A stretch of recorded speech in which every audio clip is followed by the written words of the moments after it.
ప్రభునందు ప్రియులరా, ప్రభు అయిన యేసుక్రీస్తు నామమున మీ అందరికీ వందనాలు తెలియజేస్తుంటున్నాం. మరొకసారి దేవుని యొక్క వాక్యాన్ని విన్నట్లుగా దేవుడిచ్చిన సమయంకు అవకాశం బట్టి దేవునికి మహిమ కలుగును గాక. కొద్ది క్షణాలు ప్రార్థన చేసుకొని దేవుని యొక్క వాక్యాన్ని విందాం. పరిశుద్ధుడైన తండ్రి, మీ నామానికి స్తోత్రాలు, స్తుతులు, వందనాలు ప్రభు. ఈ యొక్క సమయంలో నీ వాక్యమును ధ్యానించాలని ఆశపడుతున్నాం. నీ వాక్యాన్ని వింటున్న బిడ్డలందరినీ మీరు దీవించి ఆశీర్వదించండి. వారి జీవితాల్లో నీవు ఏమై ఉన్నావో, ఎలా ఉండాలని ఆశపడుతున్నావో తగినటువంటి కృప నీవే నీ బిడ్డలు పొందుకున్నట్లు సహాయం చేకూర్చి ఉన్నతమైన మీ నామానికి ఘనత, మహిమ, ప్రభావాన్ని పొందుకొనమని యేసయ్య నామమున ప్రార్థిస్తున్నాను తండ్రి, ఆమేన్. ప్రియులరా, ఈరోజు దేవుని వాక్యంలో నుంచి కీర్తనలు 16వ కీర్తన 7వ చరణాన్ని చదువుకుందాం. అక్కడ వ్రాయబడినటువంటి మాట ఏమనంటే, నాకు ఆలోచనకర్త అయిన యెహోవాను స్తుతించెదను. రాత్రి గడియలలో నా అంతరంద్రియములు నాకు బోధించుచున్నవి అంటాడు దావీదు భక్తుడు. ఈ రోజున మన జీవితాలకి ఆయనను మనం ఎలా స్వీకరించాలి అని ఆలోచిస్తే, ఆయన మన జీవితాలకి ఆలోచనకర్త అయిన దేవునిగా మనం స్వీకరించాలి. ఆయన ఆలోచనకర్త అయినటువంటి దేవుడు. ఈ రోజున నీ జీవితాన్ని నడిపించేవి నీ యొక్క ఆలోచనలు. నిన్ను నడిపిస్తున్నటువంటి నీ ఆలోచనలు ఏమై ఉన్నవో, ఎలా ఉండాలని కోరుకుంటున్నావో, నీ ఆలోచనలు నిన్ను నడిపించే విధానంలో మిళితమై ఉన్నాయి. ఆయన ఆలోచనకర్త అయిన దేవుడు. ఈ లోకానికి రాకమునుపే దైవజనుడు ప్రవక్త అయినటువంటి యెషయా ద్వారాగా ఆయనకు పెట్టబడినటువంటి నామకరణం ఏమైందంటే ఆలోచనకర్త. ఆయన నీ జీవితానికి ఒక శ్రేష్టమైన ఆలోచన ఇచ్చేటువంటి ఆలోచనకర్త. నీకు చక్కని ఆలోచన ఇచ్చి నిన్ను నడిపించాలని కోరుకునేటువంటి గొప్ప దేవుడు. కాబట్టి ఆయన ఆలోచనకర్త అయి ఉండగా ఆయన ఆలోచనలను మనం స్వీకరించాలి. ఇంతకీ దావీదు రాజుకు ఆలోచనకర్త ఎవరు? ఇప్పుడు ఆయన ఒక రాజు హోదాలో ఉన్నాడు. ఒకప్పుడు గొర్రెలు కాసుకునే స్థితి నుంచి దేవుడు విడిపించి దావీదును రాజుగా ఏర్పాటు చేసుకున్నాడు. ఇప్పుడు ఆయనకి రాజ్యాన్ని పరిపాలించడానికి, యుద్ధములను చేయటానికి, తన రాజ్యం యొక్క క్షేమాభివృద్ధి కోసమై ఆలోచన చేయటానికి ఎవరు అతనికి ఆలోచనకర్త?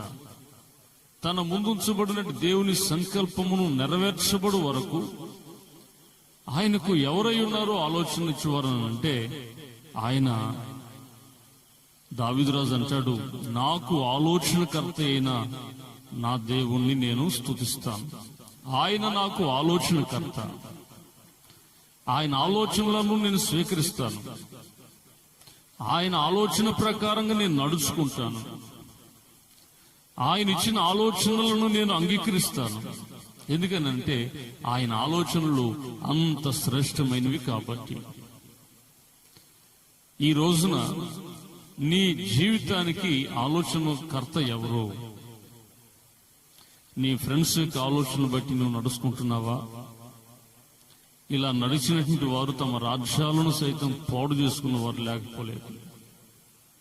లేకపోతే ఇంకా ఎవరో సలహాలు, సూచనలు, ఎవరైనా ఒక మనిషికి ఒక గైడెన్స్ ఇవ్వడానికి ఒక ఆలోచనకర్త కావాలి. ఈ పని ఇలా చేయండి, అది అలా చేయండి అని ప్రోత్సహించడానికి, సూచించడానికి, ఆలోచన చెప్పటానికి. బైబిల్ చెప్తుంది, ఆలోచనకర్తలు అనేకులు ఉండుట రక్షణకరము అని చెప్పి. ఆలోచనకర్తలు అనేకులు ఉండుట రక్షణ కలుగు చేస్తుంది.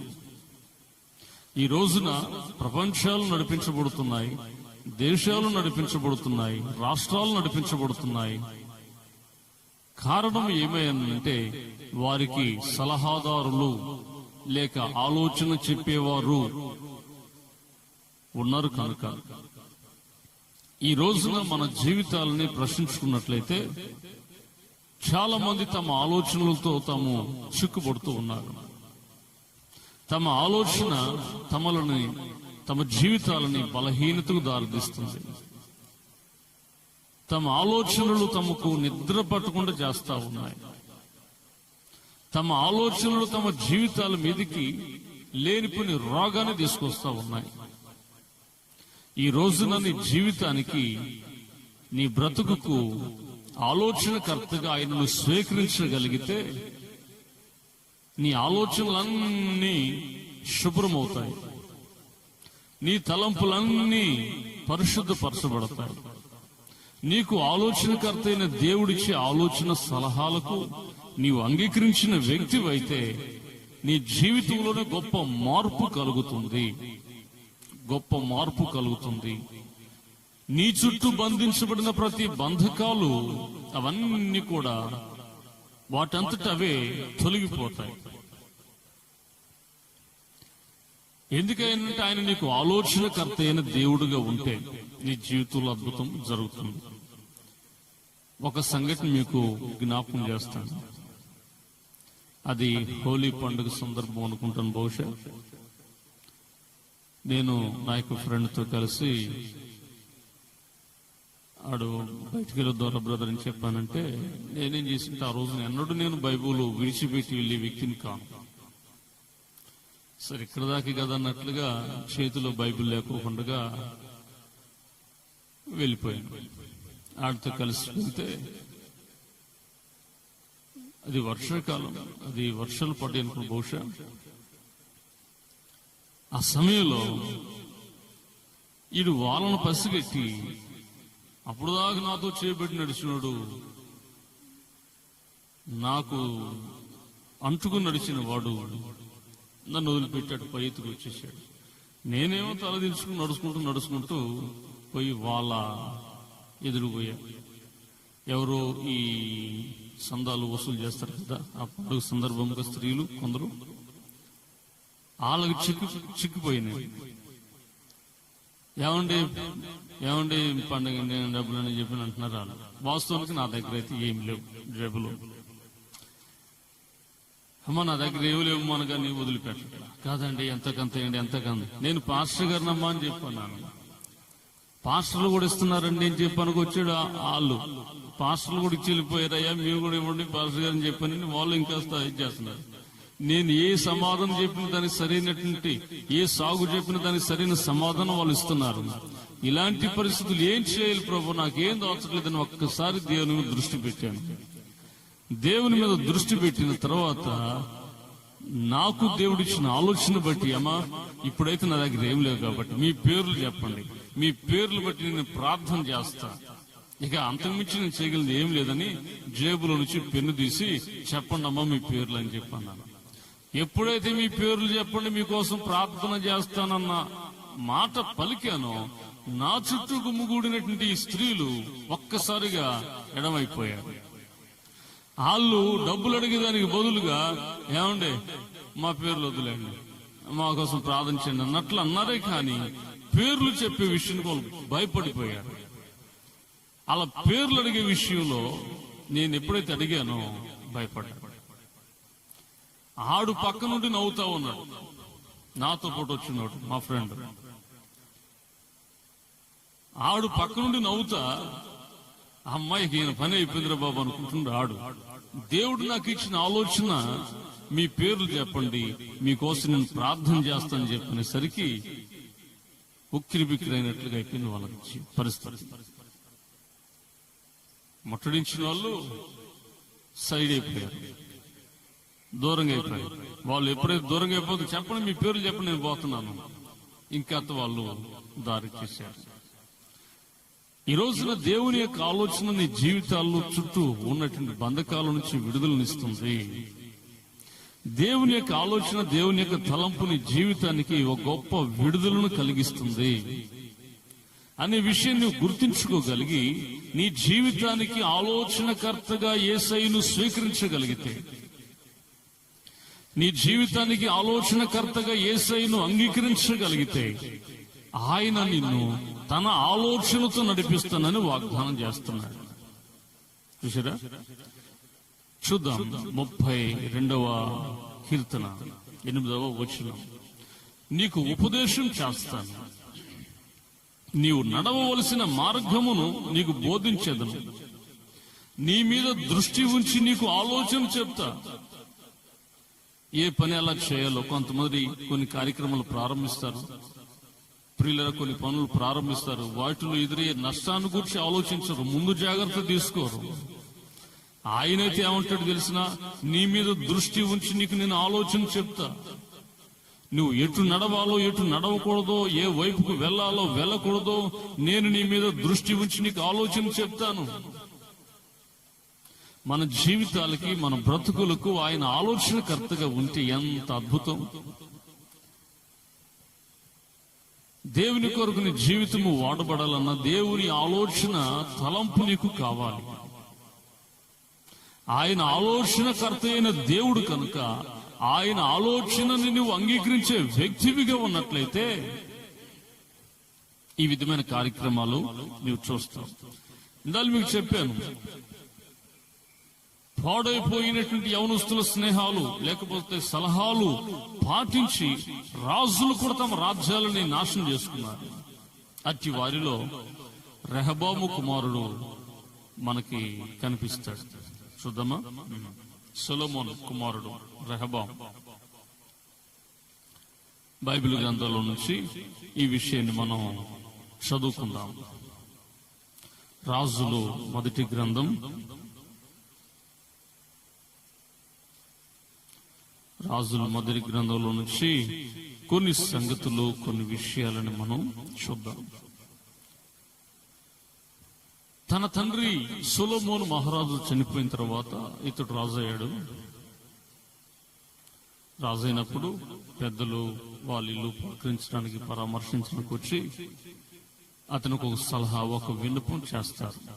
ఏమయ్యానంటది, రాజా, మరి నీ తండ్రి రాజ్యం ఇంకా విస్తరించాలి, వృద్ధి పొందాలి అని అంటే, మరి మీ తండ్రి యొక్క అనుభవాలను మేము ఎరిగి ఉన్నాం, మీ తండ్రి యొక్క అనుభూతులు మేము తెలుసుకుని ఉన్నాం.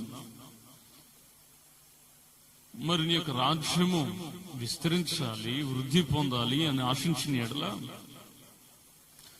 మాకు నీ తండ్రి నియమించినటువంటి కఠినమైన దాసత్వము నుంచి మాకు విడుదలను ప్రసాదించండి. ఆ భారాన్ని కాస్త తేలిక చేయండి.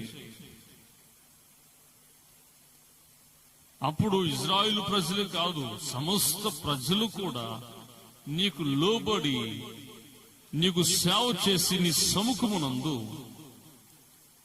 నీ రాజ్యం యొక్క క్షేమాభివృద్ధి కోసం ప్రయాసపడతారని చెప్పానంటే, వారు ఇచ్చిన ఆలోచనను ఈ రెహబాం అనే రాజు కొంచెం చులకనగా తీసుకున్నట్లున్నాడు.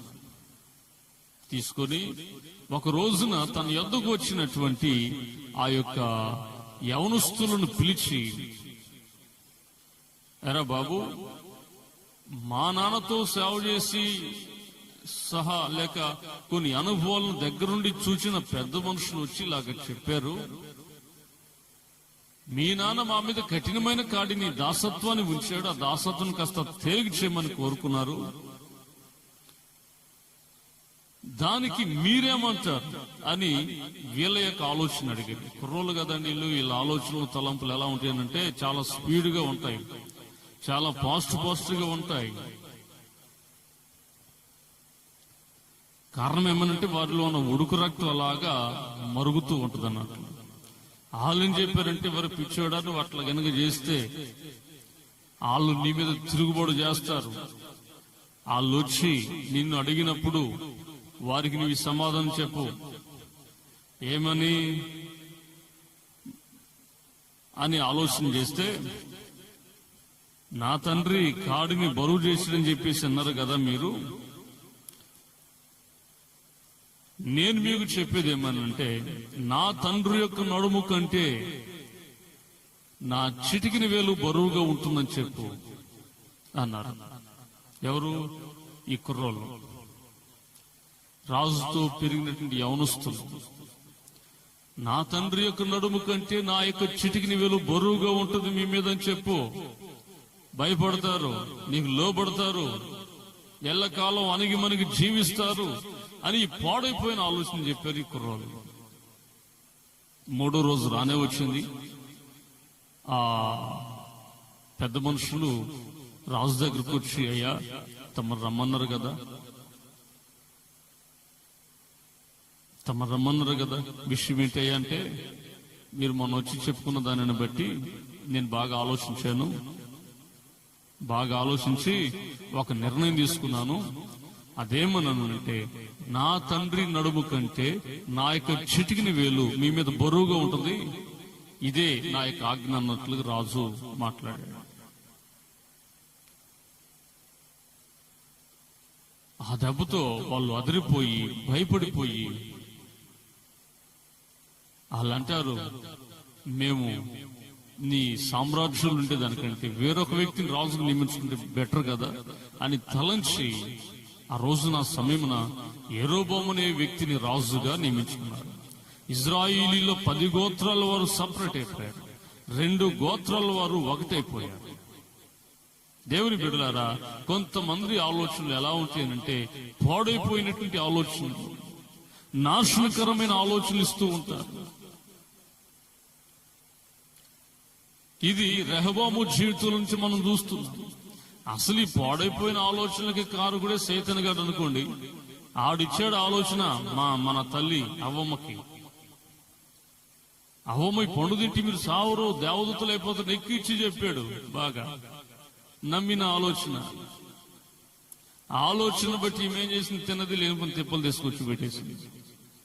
అలాంటి పరిస్థితి నేటి దినాన నేటి సమాజంలో నీ చుట్టూ తరచుగా జరుగుతూనే వస్తున్నది ఈ రోజు వరకు కూడా.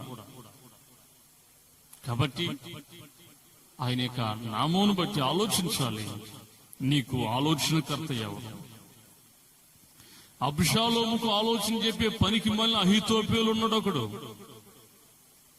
ఆడేం చెప్పాడు తెలిసిన, మీ తండ్రి బలహీనంగా ఉన్నాడు, యుద్ధం చేయి, పారిపోతాడు, సింహాసనం నీదవుతుంది, రాజ్యం నీదవుతుంది, నువ్వు రాజుగా పరిపాలించవచ్చు, రాజుగా ఏలుబడి చెట్టు నీకేం తక్కువ ఉన్నది, అసలు చెప్పాలంటే మీ నాన్నకంటే నువ్వే జ్ఞానవంతుడివి, తెలివిగలవాడివి అని బుద్ధిహీనులు పనికి మళ్ళీ ఆ యొక్క అహీతోపెలు గారు ఇచ్చిన సలహా ఈ అబ్షాలోము అంగీకరించాడు. ఆలోచించలేదాడు. మా నాన్నకి వ్యతిరేకంగా వీడు చెప్తున్నాడు, వీడి ఆలోచన మంచిదేనా కాదా అని తలంచుకోకుండా రాజ్యం కావాలి, సింహాసనం కావాలి అనే అహంకార గర్వపూరితమైన మనసుతో ప్రియమైన దేవుని బిడ్డలారా, ఈ అబ్షాలోము ఏం చేశాడనంటే ఈడి సలహాలు పాటించాడు. ఎవడో అహీతోపెలు గాడు. ఎవరి సలహాలు? ఈ అహీతోపెలు గారి యొక్క సలహాలు పాటించేశాడు. ఈ రోజు ఇట్లాంటి అహీతోపెలు చాలా మంది ఉన్నారు. స్త్రీలలో ఉన్నారు, పురుషుల్లో ఉన్నారు. అర్థమవుతుందా? జాగ్రత్తగా గుర్తించండి. పనికి మళ్ళా బుద్ధిహీనులు కొంతమంది ఇట్లాంటి సలహాలు ఇస్తూ ఉంటారు. వాళ్ళ వయసు ఏపాటిది, అబ్బాయి జాగ్రత్తగా ఉండండి, ప్రార్థన చేసుకునండి, జాగ్రత్తగా ఆత్మీయంగా ఎదగండి, పోడైన సహవాసాలు పట్టమాకండి అని అవి చెప్పేదానికి బదులుగా తండ్రి మీదనే సాటులు చెప్పేటువంటి దౌర్భాగ్యురాండ్రు కూడా నేటి సమాజంలో ఉంటారు. నా ప్రియమైన దేవుని యొక్క బిడ్డలారా, ఇట్లాంటి వీరంతా ఆ అహీతోపెలు వంశానికి చెందిన వాళ్ళు. బైబిల్ చెప్తుంది, వినువారికి క్షేమాభివృద్ధికరమైన అనుకూలం వచ్చిన చెప్పండి అని. అది గద్దింపైనా మందలింపైనా మరి ఏ సూచన సలహా అయినప్పటికీ కూడా క్షేమాభివృద్ధి కలుగు చేయనట్లుగా ఉండాలి అనేది దేవుని యొక్క ఉద్దేశం.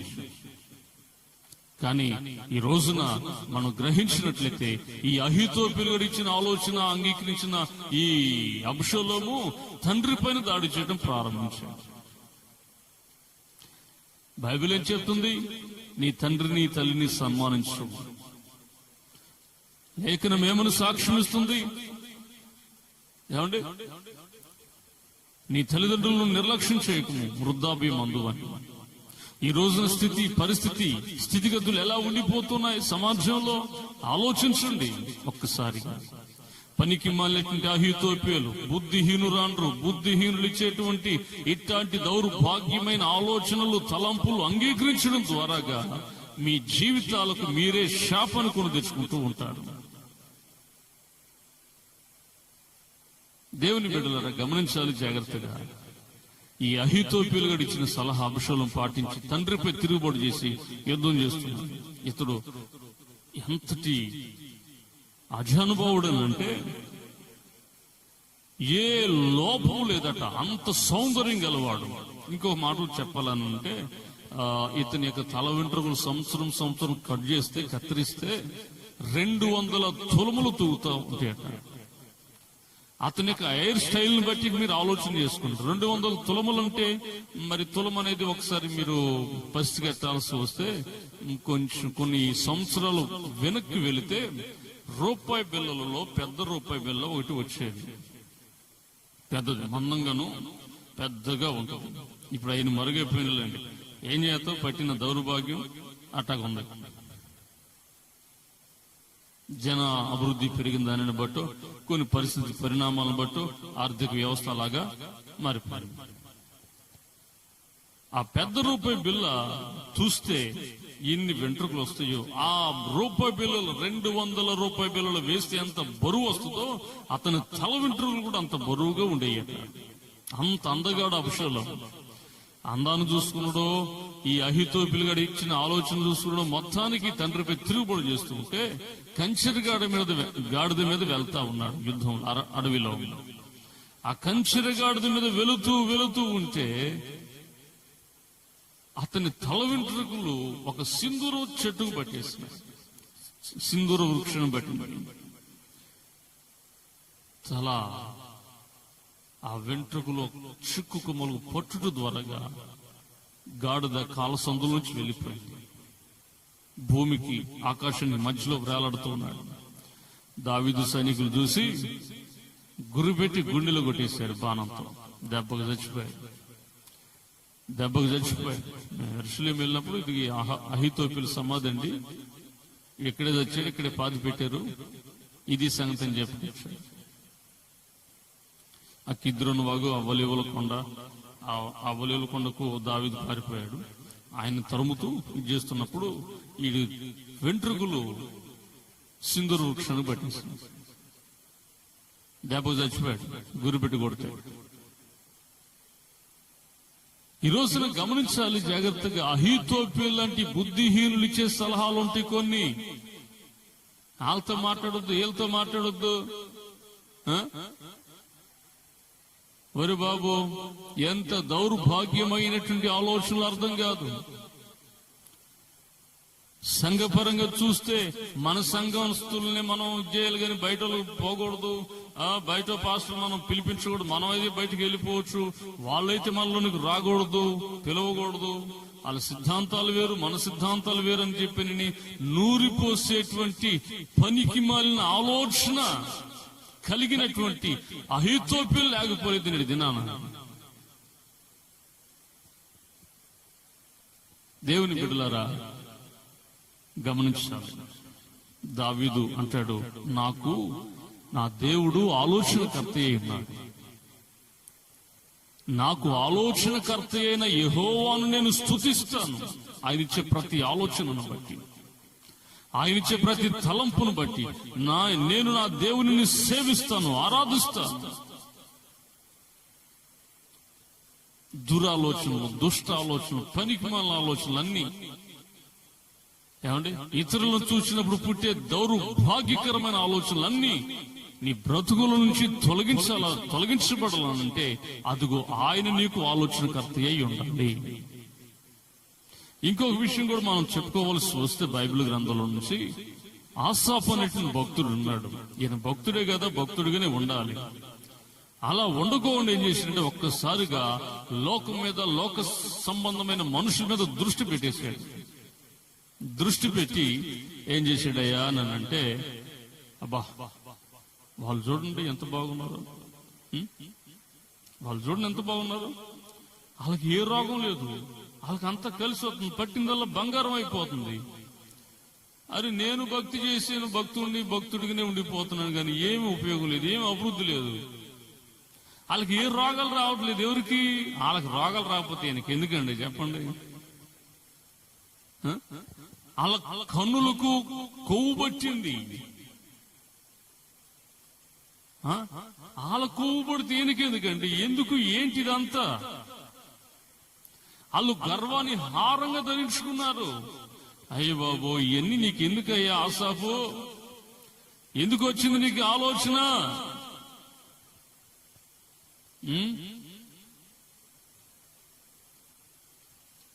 ఎందుకేమండి? అసలు దేవుడికి తెలివి ఉందా? తెలివి ఉందా దేవునికి?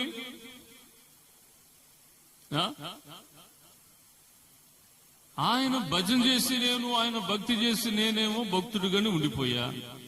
వాళ్ళు ఏ భజన చేస్తున్నారు, ఏ దేవుని భజన చేస్తున్నారు? వాళ్ళు చూడు ఎంత బాగున్నారో, వాళ్ళు చూడు ఎంత గర్వంగా మాట్లాడుతున్నారో, ఏ రోగం లేదు, ఏ వ్యాధి లేదు. అరు వాళ్ళు అంత పుష్టిగా ఉన్నారు, అంత సౌందర్యంగా ఉన్నారు.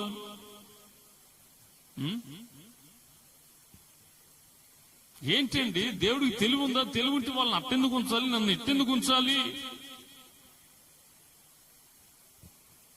ఆ మధ్య ఒక పెద్ద ఆయన కూడా ఇదే ఆలోచన చేసి మరిసీటి కింద పడుకొని ఆలోచిస్తున్నట్ట, దేవుడికి తెలివి ఉందా?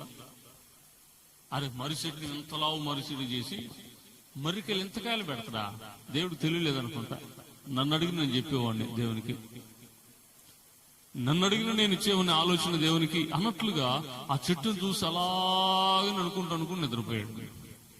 బాగా నిద్రపట్టేసింది మర్రి చెట్టు కింద. నిద్రపట్టేస్తే ఆ నిద్రలో పిల్లరా అతని ముఖం మీద, పొట్ట మీద మర్రిచ్చి కాయలు విస్తారంగా పడిపోయింది. మెలకు వచ్చింది, లేదు చూస్తే మర్రికాయలు పొట్ట నిండా, ఒంటి నిండా, మొహం నిండా, తల వైపున. అమ్మ బాబు అని చెప్పాను. ఏమయ్యా ఏమైందని చెప్పాను. ఇప్పుడు దేవుడు తెలివి లేదు, దేవుడికి ఏం తెలుసు అన్నట్టు నువ్వు అన్నావు కదా, ఇప్పుడు ఏమైందనంటే వామ్మో నేను బుద్ధిహీనుని, నేను తెలుగు తక్కువ దద్దమని. నిజంగా దేవుడు గనక మర్రి చెట్టు, ఇంత పెద్ద మర్రి చెట్టుకు ఇంత పెద్ద కాయలు పడితే, అంత పెద్ద పెద్ద కాయలు కాసేటట్లు చేస్తే, ఒక్కొక్క కాయ వచ్చి మీద పడదంటే నా పుచ్చ పగిలిపోయేది, నా పొట్ట పగిలిపోయేది. అమ్మ బాబో దేవుడు తెలివిగలడు, నేను తెలుగు తక్కువ అన్నట్లుగా ఒప్పేసుకున్నాడు. మరి యాసాపుకి ఏమైంది? దేవుడికి తెలివి ఉందని చెప్పాను అంటున్నాడు. నేను చేతులు కడుక్కొని భక్తి చేయటం వ్యర్థం, ప్రార్థనకి వెళ్ళటం వ్యర్థం. ప్రార్థన పోతున్న కూడా శ్రమలు వస్తున్నాయండి. ప్రార్థన లేని వాళ్ళు చూడండి ఎంత హాయిగా ఉన్నారు, ఎంత బాగున్నారు. అయ్య బాబు వీళ్ళ చూపుకి తృప్తి లేదండి, వీళ్ళ కంటి చూపుకి స్వస్థత లేదు అని నేను అంటాను. ఈయన కూడా ఆలోచించి దేవుడికి తెలియలేదు అని చెప్పాను అన్నట్లుగా చిరాకు పరాగుతో అలాగనే మందిరంలోకి పోయి ప్రార్థన చేసుకుందాలని చెప్పినట్టు మోకరించాడు. మన వాళ్ళకి దేవుడిచ్చిన వరం ఏంటంటే ప్రార్థనలో మోకరించటం, ఆ మోకాళ్ళ మీద తలకి నేలకేయటం, ఆ వచ్చిన నిద్ర కమ్మగా ఆస్వాదించడం మన వాళ్ళకు దేవుడిచ్చిన వరం. మరి ఈయనకేం జరిగిందేమో, మొత్తానికి హాయిగా తలకి నేలకేసాడేమో, కమ్మకి నిద్ర పట్టేసింది. ఆ నిద్రలో ఒక దర్శనం వస్తుంది. ఏంటి ఆ దర్శనం అనంటే, ఈ భక్తి లేకుండా జీవించే వారందరూ కూడా నడుస్తున్నారు, వెళ్తున్నారు. వెళ్ళినోళ్ళు వెళ్ళినట్టు కాళ్ళు జర్రం పడిపోతున్నారు, అగాధంలో కూరుకుపోతున్నారు. పడ్డాడు కనిపించట్లా, కాలు జారినంత వరకు కనిపిస్తుంది. ఏమైపోయారో తిరిగి లేచిన అనుభవాలు గాని, కాపాడండి అని కోరుకున్నటువంటి అనుభవాలు గాని ఏ మాత్రం కూడా లేవు. చూసారా, క్షణమాత్రంలో వారు నిర్మూలమైపోతున్నారు. భయము కలిగింది. చూసారా, భయము కలిగింది. కవ్వును కేకేశాడు, ఓ దేవా, నేను నా హృదయంతరంధ్రములలో మత్సరపడ్డాను. నేను తెలివిలేని పశుప్రాయుడిగా ఆలోచించానయ్యా, నన్ను క్షమించండి ప్రభువా. నా ఆలోచనలు నన్ను అలా అనిపించినాయి, నా బుద్ధిహీనత నన్ను అలాగా వేధించేసింది.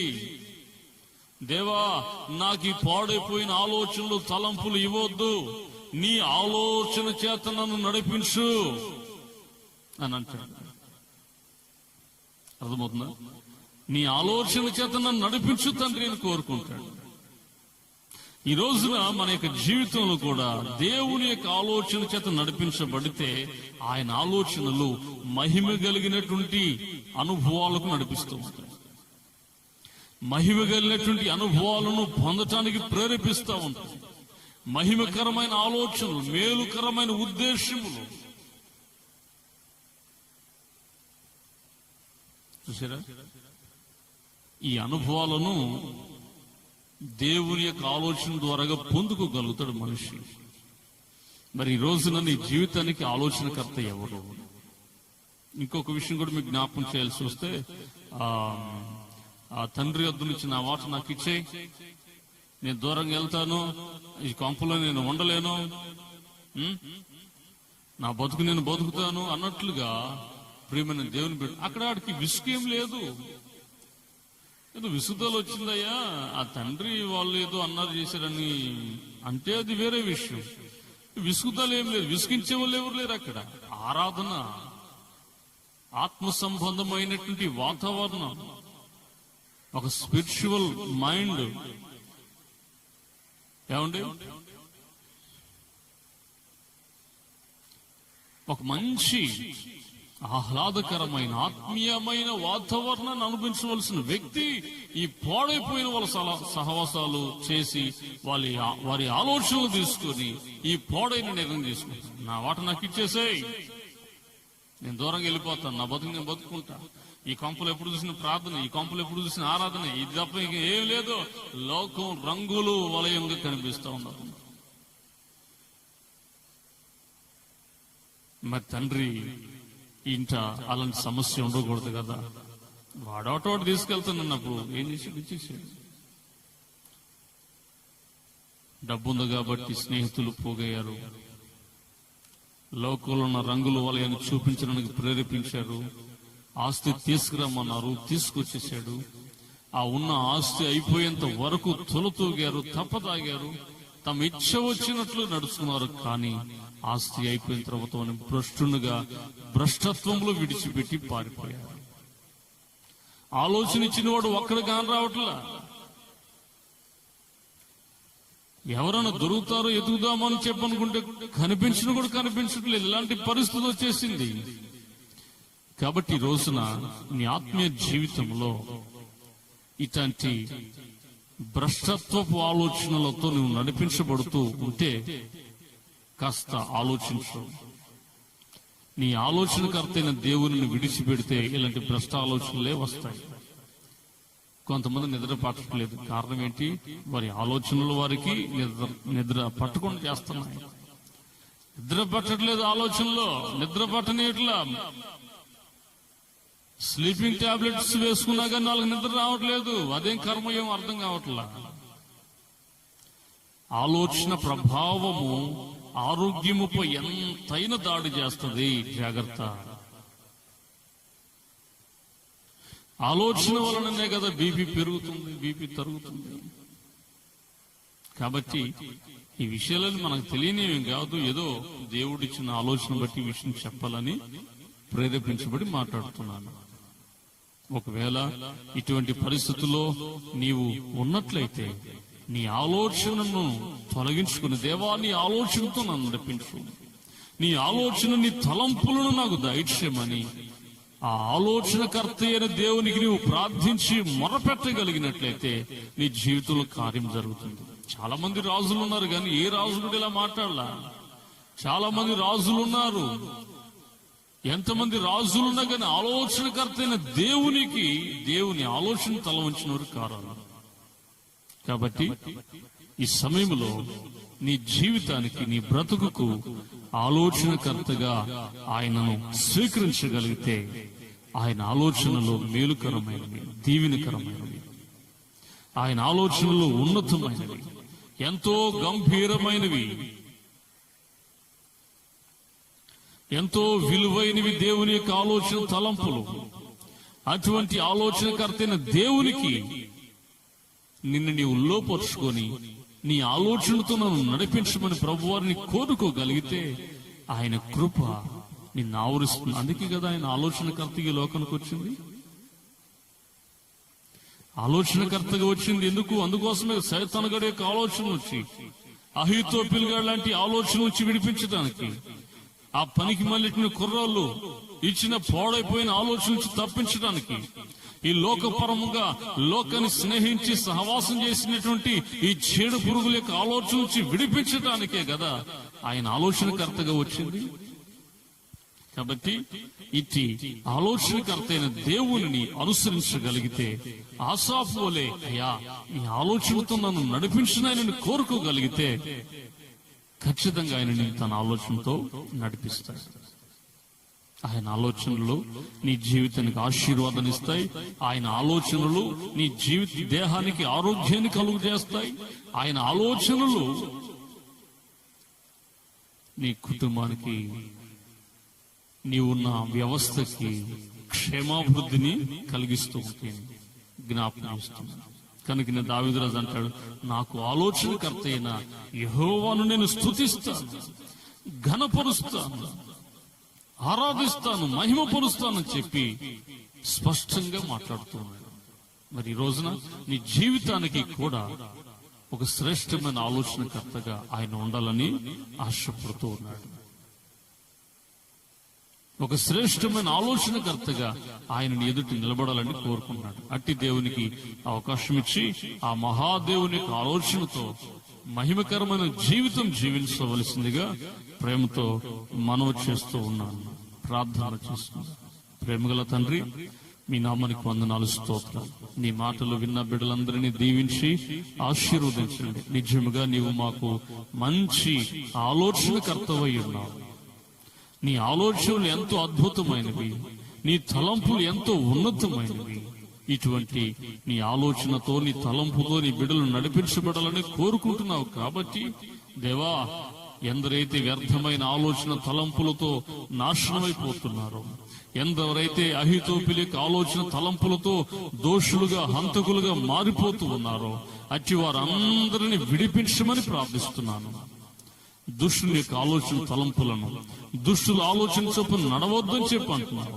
దేవాని యొక్క ఆలోచనతో వారిని నడిపించి నీ ఆత్మీయ జ్ఞానముతో వారిని ఆవరించమని వేడుకొనుచున్నాను. ఈ మాటలు వింటున్న బిడ్డలందరినీ దీవించి మీరు ఆశీర్వదించి ఘనత, మహిమ, ప్రభావాన్ని మీరు మాత్రమే పొందుకొనమని యేసయ్య నామమున ప్రార్థిస్తున్నాను తండ్రి. ఆమేన్. ఆమేన్.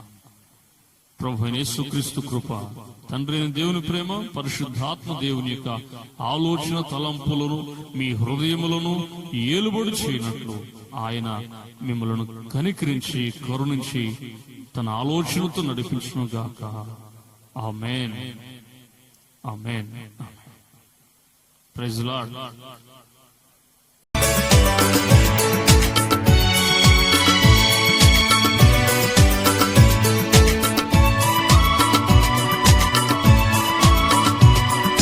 Hosanna, hallelujah, Hosanna, hallelujah.